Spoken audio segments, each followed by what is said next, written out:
حول كاكا وزلا موسی سورش تو بینه بله. بفرمو معنی نوروز یونی چه او معنی نوروز او موسی سورونه که انا تو دتوی موسی زاد بگری سور کلا تو بگری آخر انجا ايالي قسب كم ايالي جو بقرا انجا ام كاويه نيا كوقتك دوای باسی ماسەکانی بۆ کەم سوورەکان ئەم کاوەیە کە ڕۆژدین بەسەری تۆ ئەڵێن زوحاکیش زۆر جارە و کابرا سەخیفەکە بێقیمەت بۆوان ئەزانی باش ئەزانی چی کاکا نوروز یونی چه مذکرونه بیتن باش باشە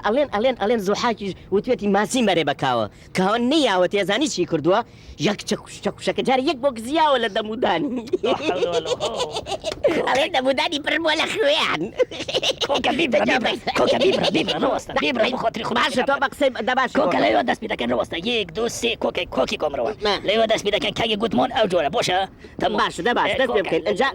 موسي سور وكوش اخر ديساتش مثلا موضوع بوشا فرمو انجا يكشك وشياو بسري كاوا هموي بو بخيون انجا خوينا كرجاوت ناو ام درياز لا هموي بو بخيوني زحاك كشي ما سكانش تخوا فقيرانه خوينا كان خواروا يتراواني سور بون لبر اوه كوا ما سكان ريان سورو منيش ابي ماسي سور بقرم لا حول ولا كوكا جون استو بله معني نوروز يوني تشه انجا وكو اما سياننيا من على ايام خلتين جو بقرم كوكا جون معني نوروز يوني تشه